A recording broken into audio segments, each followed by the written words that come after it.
So before introducing you, and I know you appreciate a good story, I'm going to share my story very quickly. And then This is for you. We moved to Austin 3.5 years ago. Big move. We knew Austin a little bit. Moving the company, moving families. First person myself and Andy reached out to and had a coffee with was you. Within like a week of each other, I think. Within a week, and I think we all got together. And the reason why I say all that, when we were moving to the city, our first thought was less about like business, but more, where do we need to live? Who are the people we need to know? What are the restaurants that we need? And you were the perfect person for that. And that's my setup for Taylor Bruce, founder, editor-in-chief of Wildsam. Welcome to the Huckberry Gear Lab. Thanks. Good to be here. That's a compliment that you guys would think of Wildsam as a way to get your bearings in a new place. Interesting time to move. It was an interesting time to move. So it added another element to really putting you to the test. Like, where can we go with what was going on in the world? That's right. But it was a very welcome to Austin from you. And you introduced us to a number of people that we've all, me personally, become friends with, but then we've also done interesting things with. And I think that's such a great example of who you are, but also what Wildsam represents is that like community and connection. I moved to Austin, I think it's coming up on 11 years ago. And I had a similar, there's that idea of like, who do you call first when you go to a place, whether you're moving or you're traveling, is a fun little indicator of all right, who's going to like lead me in the right way. Yeah. So hopefully Wildsam can do that. Give us the quick bio and sort of what led to Wildsam. Yep. What's your background? How'd you get into this? It's a good question. So I grew up in a small town in Georgia, was obsessed with sports like, a lot of guys growing up. Had never really thought about writing anything until I got to college. I went to college in Nashville and had a great writing professor. And so pretty quickly was turned on to like the world of magazines and nonfiction, long form journalism, that world. So just was sort of swimming in the world of stories and media and, took a swing at writing a novel. Wildsam really came out of like, it was kind of a 10-year lead up of all of those things. And the idea to do a new kind of travel guide came out of that MFA program in fiction writing, honestly, where I'd been, reading just great writing of all kinds. But I had this magazine brain, that I've been feeding for years. And so the first field guide was about the city of Nashville. Right. And that's why we did Nashville. I had roots there. You had a really good connection. It was a city that was kind of like, it was pre-TV show Nashville. And Nashville, as anyone watching this probably knows, has undergone incredible change in 10 years. And so we were a little bit early there. And that first book was really about, if you want to experience a place and you want to really get it and understand it at a depth, almost like you've lived there for 10 plus years. Right. How do you do that? Can you do that in like a small book that fits in your back pocket? And so that was the idea. It was totally bootstrapped. Yeah. We circumvented like traditional publishing, which is fairly antiquated industry. Right. And the book sold at places like Billy Reed. That's right. Imogene and Willie was the first one to mention it in any sort of like. That's where I discovered even before Huckberry. Was Imogene? Was Imogene. Yeah. And it was really successful right out of the gate. We sold through our first 3,000 in like 3 months. Damn. First run funded the next one, which was Austin. So that was the second book. Third book was San Francisco, which is when we met. So we've done about 60. Yeah. Fast forward 11 years. 11 years, 60. Yeah. I mean, they are not just here for decoration, but I think if you look at any of our bookshelves at home, they're nice decorations, but they've got a little more patina because we do use them often and give them often. And I think, one of the at the very beginning, one of the hypotheses was the travel guide as like a book, as a genre, it's kind of tired. Yeah. And it's certainly disposable. So if you buy Lonely Planet, Costa Rica, it's very helpful, but you're not necessarily going to put it on your coffee table when you get home. Yeah. And, this was, when Wildsam started, this was like very much in the era of small batch, handmade, Americana, that whole wave that Huckberry was very much a part of. Yeah. And so the books were kind of like, hey, we can swim in that stream too. Yeah. And so like something that feels a bit timeless, that's got more meaning packed into it, both in the stories we're telling, what they look like. Yeah. And so, they do. They look good on the shelf. They hang, Yeah, they're a great gift and they're very functional. You'll hold on to them. Right. And I think that idea, and we'll get to some of the newer endeavors, but just sticking around that foundation, and obviously what resonated with us when we got to know you and what still resonates, that sort of shared ethos of course, like we talked about, there is something very, they're a beautiful piece that you want on your mantle or on your bookshelf. But like the content within it, like it's only as good as like what you're actually getting out of it. Right. And the approach that you all have taken and you've taken, and you just alluded to in a variety of senses, but that idea of getting to know, a place, and for us, it's often a product or behind the product, that it's a story that like the people who know, but that discoverable element of things, and things that maybe aren't as commercial or well-known or on some of these more traditional sort of, for us, retailers or traditional travel guides, and that like curation and focus on like using the locals who are the experts as the people that are creating these books, and we'll get into that. And not just this is us, this is our point of view. And I think that's something that's always really resonated with me personally, and I think us, and how you guys go about the recommendations that you make. They're incredibly thoughtful, but they come from people that, like, again, we were just talking about at the very beginning, if you don't know someone, they are that person. No, I mean, people, there's a lot to that. First of all, you can't just sort of helicopter into a place and accrue that, like, the deep understanding, the real stuff. It's impossible, even if you're the best Google searcher on the planet. And so the way to get that level of familiarity is to connect with people. It's also a lot of fun. So, like, I mean, the early days of Wildsam, the first like 12 or 15 books or so, I mean, I'd come out of these 3-4 month research chunks with like just tons of new friends. And looking back 10 years, it's like, it's pretty amazing. There's the books, if you're unfamiliar, every time we do a book, Yosemite, let's say, we'll have an editorial team that's locally based of about 4 or 5 people, writers, editors, an illustrator. We'll have an extended circle of people that are just sort of the local experts that we befriend, and they're the check on like decision making. That's, it's even like 10 to 12. We interview 12 to 15 people that are in print. And that's folks that are just fascinating individuals, whether they're, a famous climber or the guy that's, working the gas station at Base Camp X. And so there's just this, I don't know, this congregation of voices that our team loves it. And it feels like, that group of people feels like what the DNA of the place is. And so our job at Wildsam is to sort of, in some ways, it's to find those people, convince them that like they can trust us and what we're doing, which the books, it's at this point, you just put one in someone's hand or the magazine, you quickly see like, oh, there's something rich here. I would say the other thing is it's such a unique time because anyone that knows Huckberry is like, they know how to find stuff. And technology has given us, from a travel point of view, you can search and figure out, or feel like you figure out, where the place to be is, what's the cool new restaurant. And but because we have all of these tools to do that, sometimes it's harder to find the thing, or what feels like this is the place I want to have breakfast tacos in Austin. That is where Ben's gonna go, who's lived here for 3 years. And so that's one of the reasons that I think our approach, a print book that has no photography, or a print magazine, which is something that some people might be like, you're doing what? You're launching a print magazine? We'll what are you selling, VCRs next?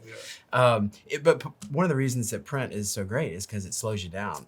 And it makes discovery, it sort of takes you back a little bit to like, this is how you discover in a way that there aren't millions of people logging on at the same time. The amount of access that we have is incredible in many cases, but the complement to that, or the sort of challenge to that, is, holy shit, I don't even know where to start.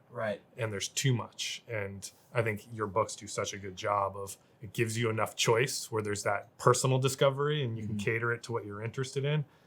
but foundationally there's that like trusted expert, and like we're all really busy. We all got a lot of things going on. We got a lot of information. Sure. And so there's that like the discovery meets curation. And I do like the you're seeing that even happen in fashion, where like trends now is just things that we've always worn. Like there's a return to sort of like classic Americana and like, you know, the sort of basics, if you will. And I think people are just thirsting for a little bit of nostalgia. Mm-hmm.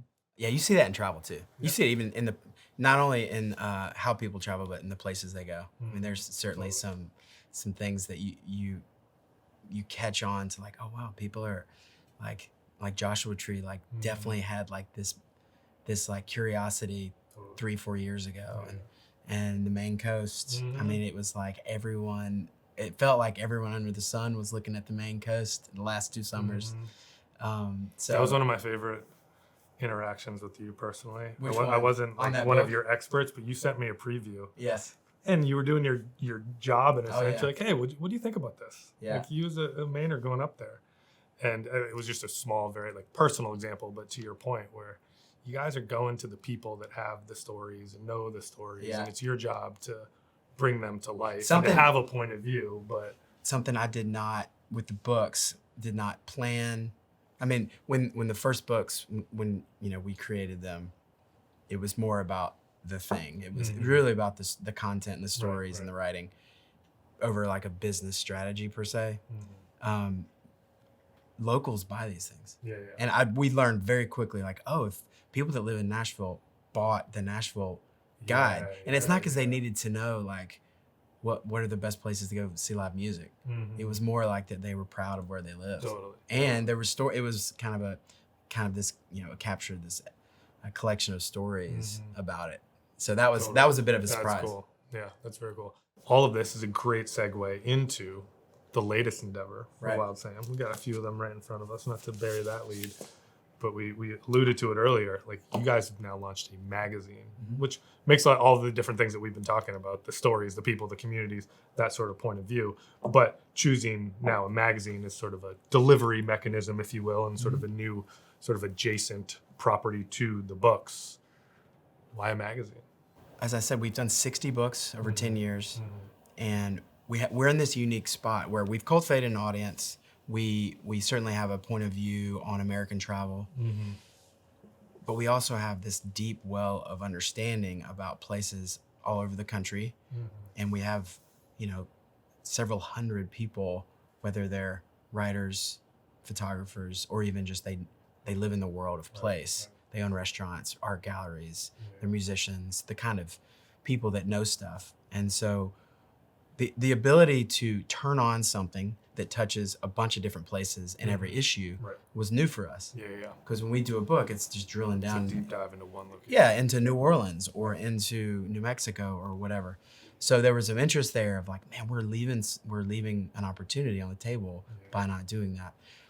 In terms of a print magazine, which is, I mean, the industry of print magazines is really sort of trying to figure itself out right now, especially legacy magazines.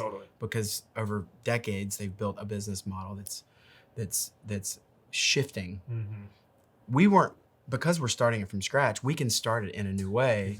Because there's still interest in print. And you're seeing, I mean, if you just walk up to a newsstand, go to Heath Newsstand in San Francisco or Casa Magazines in New York, there's incredible magazines that you've never heard of. In food and fashion and design and travel. And we wanted to get in the game on that front. And so when we started thinking about like, all right, if Wildsam were a magazine, what would it be? Because you can cut it different ways.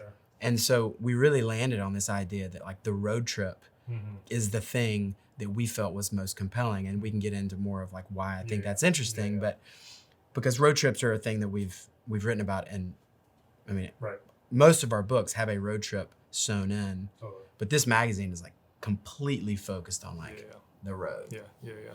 I mean, it's as with everything, like there's the broad statements of print is dead and magazines are dying, and there's certainly challenges within, like, particularly as we talked about, like big media and like what is a magazine and how do you do it, but the desire for something in print, in person. Yeah. That's never going away. But to your point, it's like how you do it. Like, what's the purpose? How does it relate to the other things that you're doing? Yeah. I think this is such a great natural extension of Right. Wild Sam. And I love, we'll get into what goes into these magazines. But one thing that, we hear a lot, like we've got our show Dirt that we have in our Huckberry homes. And when we tell these stories, and there's a certain amount of time that we have to be constrained with some of these stories based on the channel, and we're still building that muscle. But the consistent sort of drumbeat that we get is when you really hit a story, and whether that's a person, a particular place, like I want to go deeper, like I want to know more. And I think this, like, again, there's a lot of different elements to this. One of the things that I love about the magazine is the books have depth, but there's only like you're putting a lot in there. Yeah. Where this, you can really dive deep into a particular profile of a person, a profile of a place, and then the imagery, obviously, to tie it all together, going from there are no images in there, and then again that same coming back to, and this isn't the reason why you should buy a magazine or a book, but let's not pretend that it doesn't influence like what we buy. Like, this is something I am proud to have on my coffee table. Right. Because it's something I'm going to pick up regularly and read. Yeah. But when someone comes into your house, a friend's over, and like, what is that? Yeah, it's a signal. That, like, shared. Signal what you care about. I get really excited to share with someone, just like you're excited to share with someone. Like, Yeah. you may know this city, but you should try these places. Like, Right. so I think magazines have to be collectible. Yes. If you're going to launch a magazine, it's got to be one that people want to keep a stack of them. Exactly. And do something in that form. Yeah. I think, I even subscribe to some magazines that feel a little more, don't feel like that. They feel a little more like disposable. Right. But Have you been to Tokyo? I've never been to Japan, but I'm slowly accruing my like little list. There's this incredible bookstore, and I think it's a chain of bookstores, Okay. but one of their flagships in Japan, in Tokyo specifically. It is the most insane experience for someone that loves story, that loves print, that loves books, loves magazines. Like the specificity of these magazines. Yeah. Like if you love 1980s Nike Air Maxes, there's a 50-page magazine. Oh, I of think that. niche is key. Yeah. I mean, I think niche is like that is like definitely like an important element to this magazine. But Right. you see it in others too. Totally.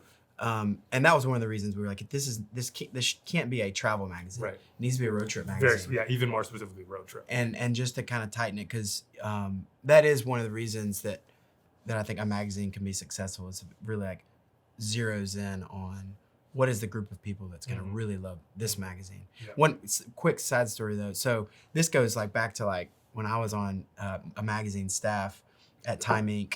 The CEO of Time Inc. came to our office and met with like 20. I think we were all under 30. Mhm. She wanted to talk to some of the youngins. Mhm. And super smart leader of the company. And she had just been to Apple, Mhm. and she wanted to talk to us about magazines and technology. And she had just seen a prototype for the iPad. Mhm. I had never even heard the term iPad yet. It was pre-iPad. And she had just seen what it looks like when a magazine is on an iPad, and magazines were trying to figure it out. And she told us, it was interesting, and it's really stuck with me. She said there's a difference when you're reading something on a screen versus when you're reading it on paper. Mhm. And of course, she was a magazine person, so she had some bias. But she said when you're reading something on a screen, your posture is different, your body posture. You're leaning forward. There's a bit of an urgency.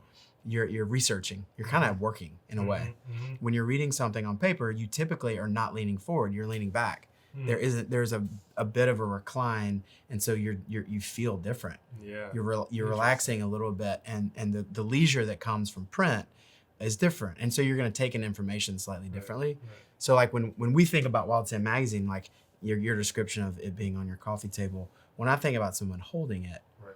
it really should conjure a similar feeling that you get when you start a road trip, when you take off down the road, or when you're like in a place and you feel, it feels like when you're just like, Yeah.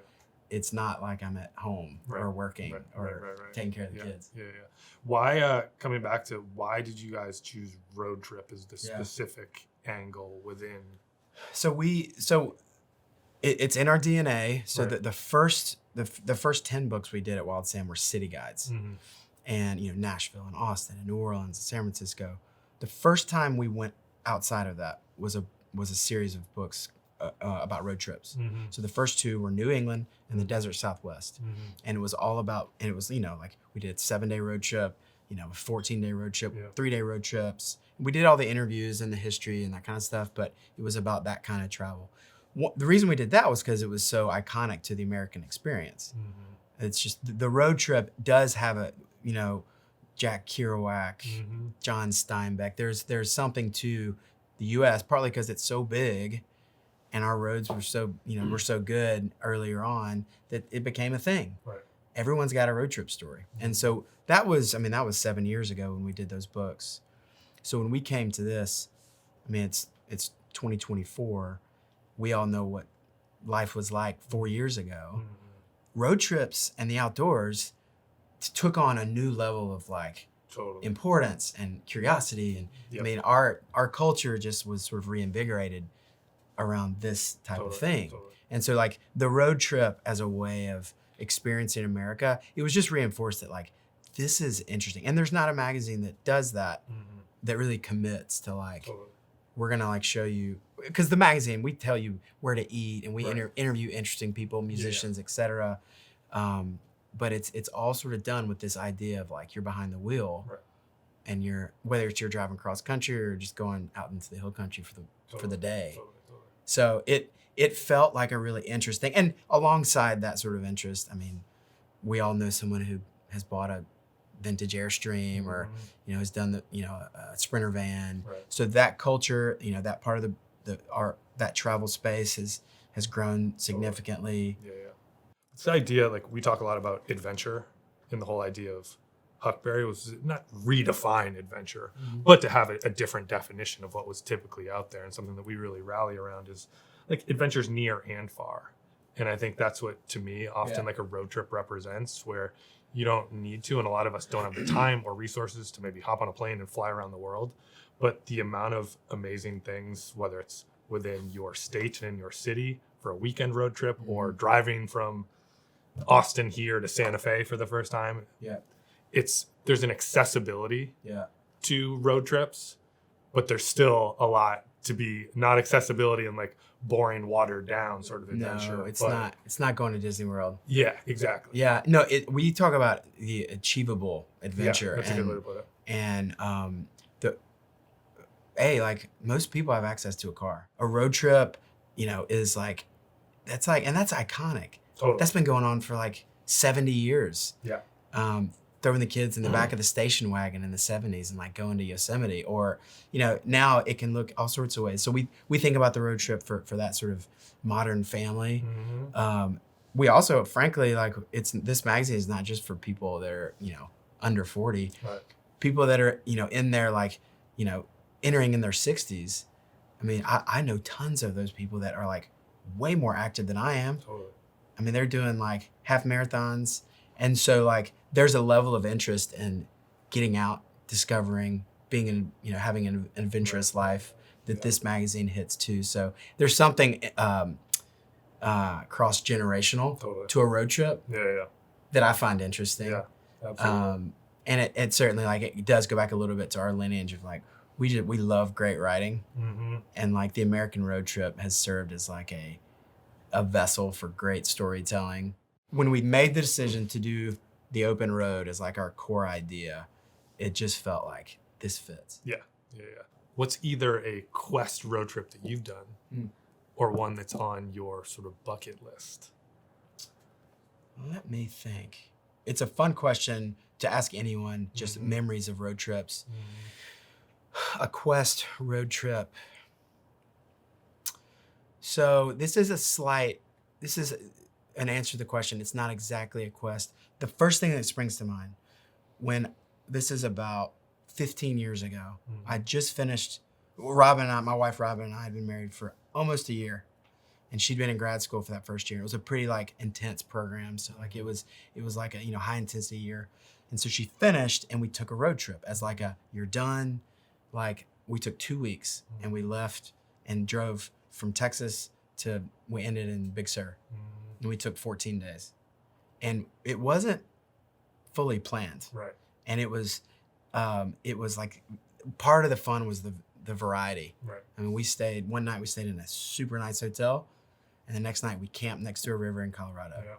we got stuck in a snowstorm. I mean, there was so much sort of discovery. I think that one, if I had to sort of frame that into a quest, it was kind of the quest was just like hitting reset. Right. You know, it was like we just Totally. this, you know, monumental year. Let's like turn everything off. Yep. I love that. Spring training is the other one that comes to mind. If I could do a road trip right now, I'd take my 2 sons and do a spring training road trip. Which is I mean, that's a great one. You're inspired, which you and the magazine quite literally is inspiring me in real time. I've got a sabbatical coming up this summer. How long? A month. Nice. I'm not gonna be able to take the full month because, as you know, got a couple small kids. But my wife and I have come to an agreement that like 7 to 10 daes, go do whatever you want. I got the kids.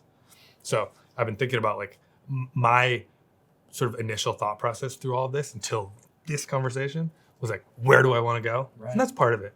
But I need to think about what I want to do. Right. And I want to turn it, because that's the thing that is there's too many choices. And Right. I need to think about like what my quest is and have that dictate. Yeah, a lot of people take road trips and there is a pursuit in mind. Yeah. So it's like if I fly fish, it's like Right. a road trip through Montana and Wyoming in the summer is like a dream. Yeah. You just need to find running water. Totally. Yeah. Speaking of the inspirations within the magazine, Yep. one of my favorites, this is a question that we actually ask a lot just on the side, but in many gear labs. You've got one called Gas and Snack. Yep. What's the quick pitch on Gas and So Snack? Gas and Snack is essentially every issue we go hyper regional and like a snack of some sort, whether it's a drink or a candy bar or type of chips that is very mom and pop, been around for a long time, but you can only get it when you're in northern Michigan or you're in Western Carolina. And so it's sort of this like pushing against the ubiquity of what you would see at a 7-Eleven. Right. But the gas station too, it's just a charming, like everyone goes to the gas station. Yeah. And so some of that, the lowercase d democraticness of the gas station snack is really fun. So we've got a candy bar from Iowa in the first one, the Twin Bang, and then we've got Cheer Wine, the soda pop from North Carolina in the second. Oh, wow. And there's so many. Everyone's got something if you think about it a little bit. So Moxie in Maine. I don't know. What is it? Moxie's like a very bitter cola. Most people hate it, but it is the pride of Maine. So that one should be. And sometimes it's not even like like chicken on a stick in Mississippi is like a thing. Right. And so it's not like a brand. Yeah. It's just like a thing, and it's typically like pretty damn good. Yeah. We were talking earlier. We were just in Tasmania a couple weeks ago. What's theirs? Theirs are meat pies. Yeah. Oh, totally. Meat pies. And these gas stations, like the meat pies are, I mean, that's where you go to get the meat pies. It's like you go to Tokyo, you get like the fried chicken. Yeah, there's a small company in New Orleans, I think it's pronounced Hubig's, hand pies that I think's slated somewhere this year. So this is why this magazine's a blast, because you just go down these rabbit holes. Totally. What is your favorite gas station snack? If you've only got one of the big chains, it's 2 in the morning and there's a 7-Eleven. I mean, I'm definitely not afraid of a bag of Doritos and a Dr. Pepper with ice, fountain. Fountain Dr. Very important distinction. Or the real clutch play is the tall boy can of Dr. Pepper, and then the fountain cup of ice. Or your if you have a cup. Beef jerky is always my go-to if I want to be healthy. Yeah. But then you go to a place like, talk about gas station. I love a honey roasted peanut too. Honey roasted peanut. Buc-ee's. I mean, it's... Talking about moving to tech, that wasn't one of the first places you recommended, but as soon as we were here, like, you got to go to a Buc-ee's. I'm like, it can't be that cool. It's just a gas station. Like, you got to go to Buc-ee's. Right. I'm like, I'm not... And then it got to a point where, like, I'm not going to Buc-ee's because everyone's telling me to go to Buc-ee's.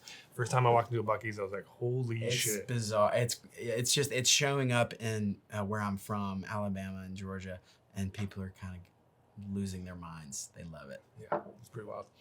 Another section. The scenic drive. Yep. Ode to some of the greatest drives in America. Yeah, so that's pretty straightforward. This in some ways it's like, gosh, it's just kind of depressing sometimes when you lock it in on I-10 and drive for 6 hours. And there's a time, obviously, if you just got to move. Yeah.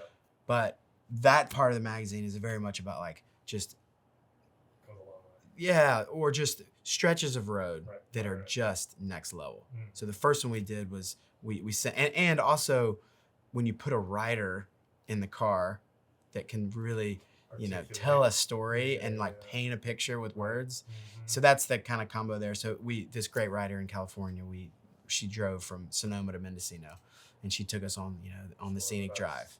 And so we're fired up this summer about just photographing a ton of these. I can't wait to get to Colorado in September. And it's like, all right, what's the Aspen Drive? Like, let's find it. And so giving people that back road to take. What's your scenic drive? Can you pick one? The one that comes to mind, I mean, I grew up in south of Atlanta, about an hour, and I think about sort of the back roads through Alabama to the Gulf Coast. And we would typically shoot down on the interstate to Montgomery and then take sort of back roads from Montgomery, Alabama down to 30A. And I even like, God, I can feel it right now when you hit the bridge going over the bay, the intercoastal, that sort of feeling. But and that's not necessarily, I mean, that's not like golden quaking Aspen kind of drive. It's just, it just feels like it's untouched. It's real. It's like you can just feel like you're in a place. That's what comes to mind. I love that. Yeah, I was trying to think about what mine would be. I've got a few, and there's the most epic, beautiful drives I've ever been on. Like I think about, I was in Lago di Garda in Italy and driving to Cortina through the Alps, and it's just like this the whole way, and it's just the most insane, sketchy drive. Bet. Especially never driving in that country. But then I think more related to some of the drives in Maine, where they're beautiful in their own way, but it's more the feeling, like the connection you have, where you're driving through the farmland and then you get to a certain milestone, and that milestone represents you're close to wherever you're going, whatever that case may be. There's a couple, I grew up around Acadia National Park, and man, there's just some, like, they're beautiful, they're on the coast, but it's more like, okay, when you see that gas station, you start to get that feel of... Oh, totally. And when you do the same drive over and over, that's its own sort of special feeling.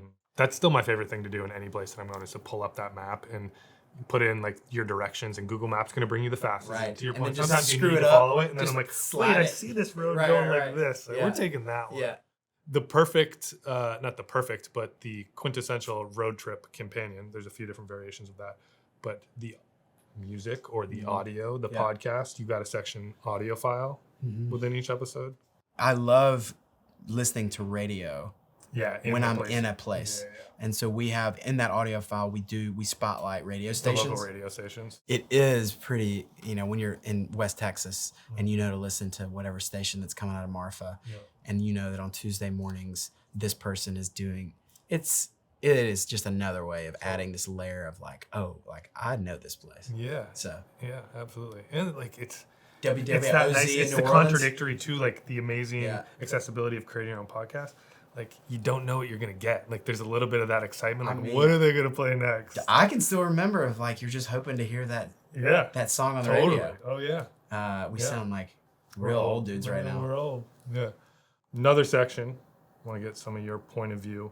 The special. Yeah, the special.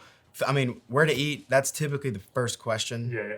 Right. No matter where anyone's going, if they ask me like, where should we eat? Maybe it's where should we stay? Where should we eat? It's right there. And so this is our restaurant review column.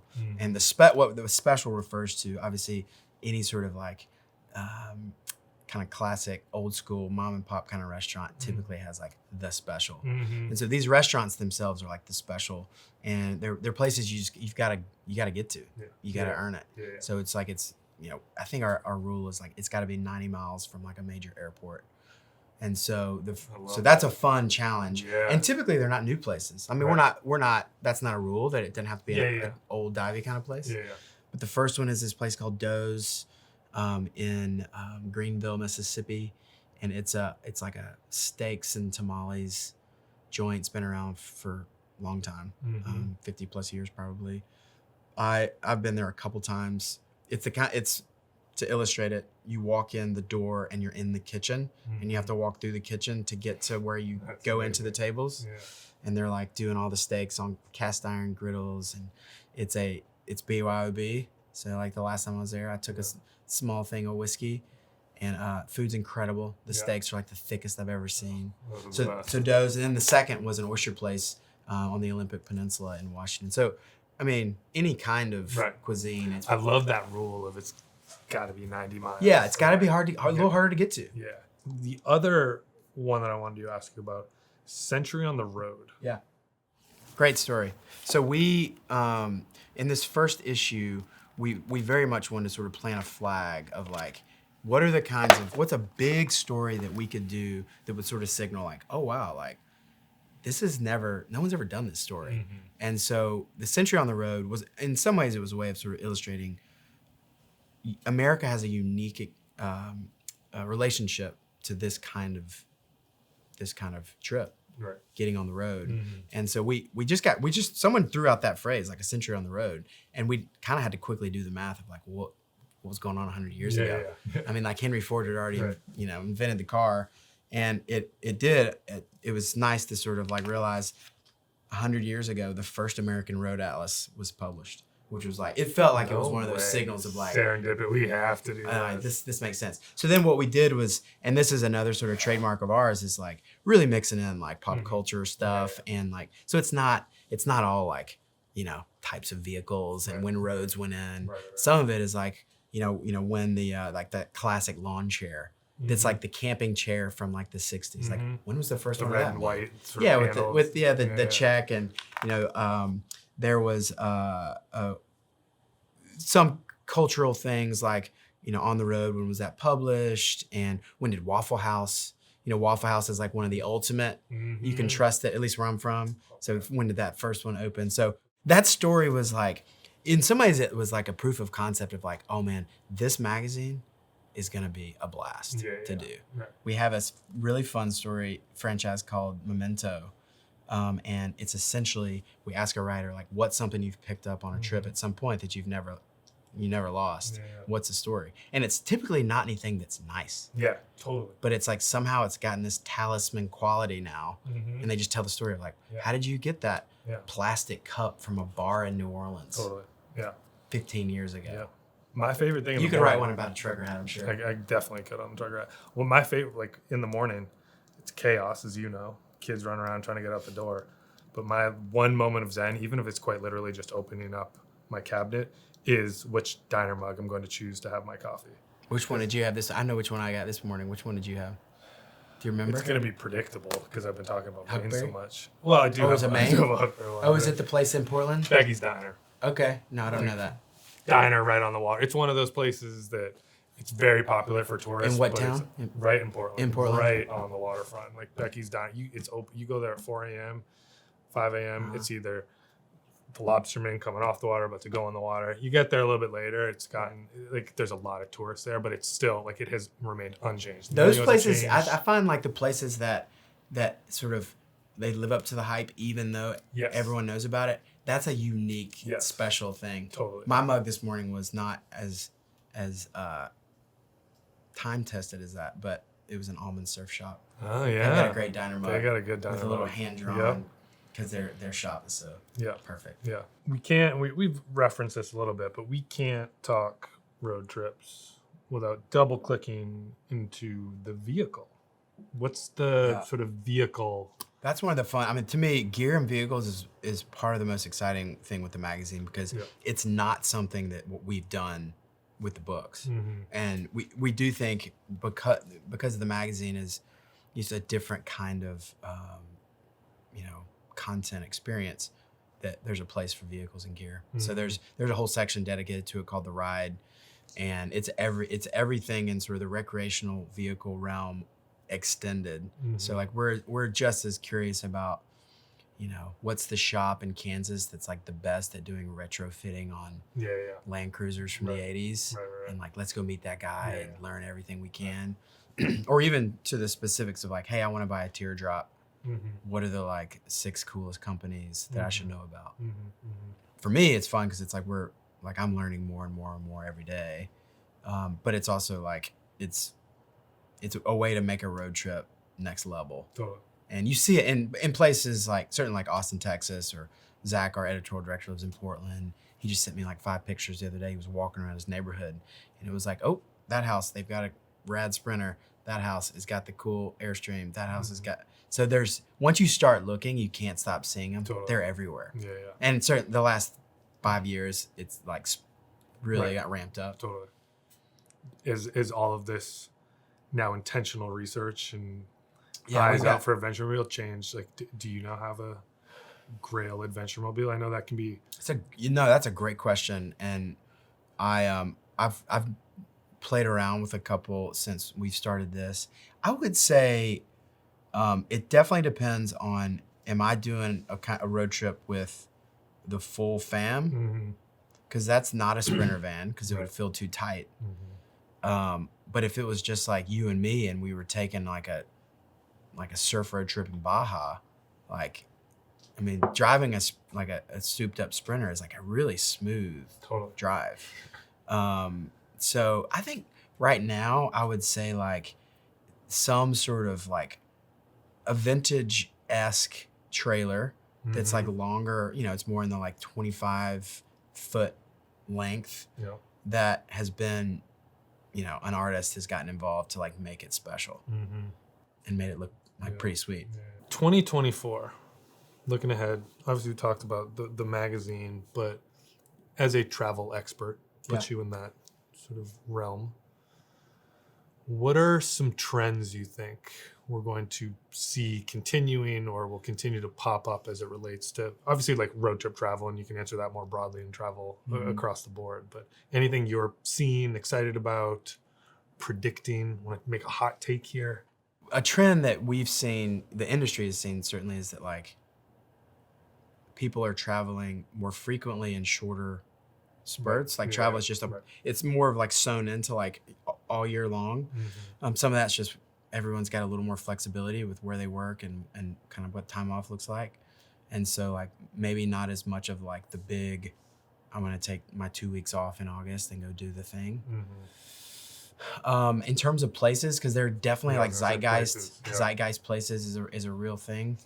So Montana like definitely had like big moment the last few years. So I start to think like, all right, so for those people that like sought that out, like where are they going next? Yeah. And so like Idaho is an interesting place on our radar that we've been looking at. The Southeast is sort of an area of the country that has just had a lot of like new and fresh and interesting stuff popping up. This is probably a really hard question for you, but I'm going to ask it anyway. You could go anywhere tomorrow in the U.S. Where are you going? Let's say you get a plane ticket. I know we're talking road trip. I can snap my fingers. You can snap your finger. Where's the place you want to go? I think I'm going to go to the Keys. Okay. I think I'm going to go to Isla Morada. All right. And I'm going to find like just like the conch fritter bar that's like not on any list. Post up. And like flip-flops. Good book. Listening to Buffett. Yeah. That's where I'm going. I love that. And that's a great segue. I mean, we could go on and on about this stuff. But thanks for coming in.